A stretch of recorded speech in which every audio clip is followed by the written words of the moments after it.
Hello and welcome to Algeria Tomorrow. In this episode you will see that water management is a major challenge for Algeria, as both the need for drinking water and drought are becoming increasingly important. To face this, the country relies on its desalination plants and its dams. Kef in the region of Tipaza is one of the 81 large dams in Algeria, where 4 new dams bring the storage capacity to 9 billion cubic metres. Dozens of other similar projects are planned in the country, which has just experienced 3 of the driest summers in its history. The interannual storage of water will of course enable us, first of all, to meet the population's drinking water supply needs, but also the development of agriculture and, in turn, food security. We also have the use of water for industrial purposes.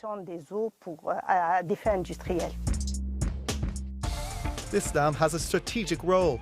If agricultural plains are irrigated downstream, it will supply 3 regions with drinking water: Tipaza and its neighbours Al Delfa and Shalef.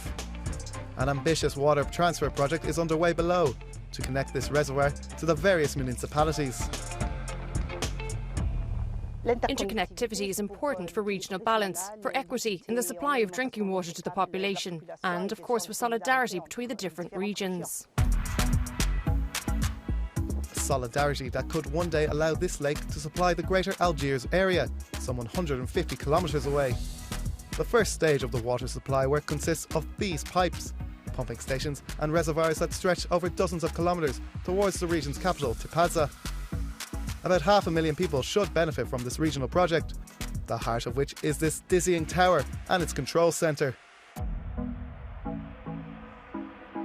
The intake tower is 94 metres high, which is about the height of the dam. The stakeholders who made it come from the National Development Plan. I'm very proud to be involved in the construction of this dam. There are no dams in the very arid south of the country, but the Sahara has some of the largest underground reserves in the world. The inhabitants of Tamanrasset, the biggest city in the Hogar region, rely on the waters drilled under the sand of the neighbouring region and complete here a 700-kilometre journey across the desert. Tamanrasset is supplied by the town of Insalar through the use of 24 boreholes. We have 6 pumping stations that lead to the terminal reservoir behind me. The water is then transported to storage facilities spread across this rapidly expanding city. For the moment, the supply is only to the main town of the region, but we have plans to supply other cities.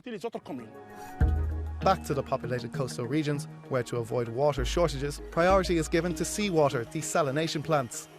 They already provide 17% of the country's drinking water, a figure that is expected to reach 60% by 2030, thanks to new stations. The Bateau Kaze plant, in the Algiers district of the same name, was put into service in record time as part of an emergency plan. So this station was built in just 6 months, right? Exactly. The work began in October last year and we delivered this plant and started producing in March 2022 at full capacity. That's 10,000 metres cubed per day. Given the water stress, we gave it our all to get up and running as quickly as possible. Tell me, how many people will benefit from this new station? This station produces the equivalent of 10 million litres per day. If we consider that a person consumes 100 litres per day, it can cover the needs of 100,000 inhabitants. The water is drawn 1 kilometre from the coast. It then goes under several purification processes, including the more energy efficient reserve osmosis, before being mineralised. This technology could be deployed all along the Algerian coast. With the launch of the state's ambitious programme, consisting of the construction of 5 new seawater desalination plants and the medium-term programme that will be implemented by the end of 2030, we can say that Algerians will no longer depend on weather conditions and the filling rates of dams.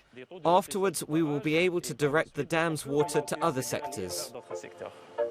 In order to rationalise this precious resource, another priority is to do our best to recycle it. That's it for this episode. Thanks for tuning in. We'll see you soon in Algeria Tomorrow.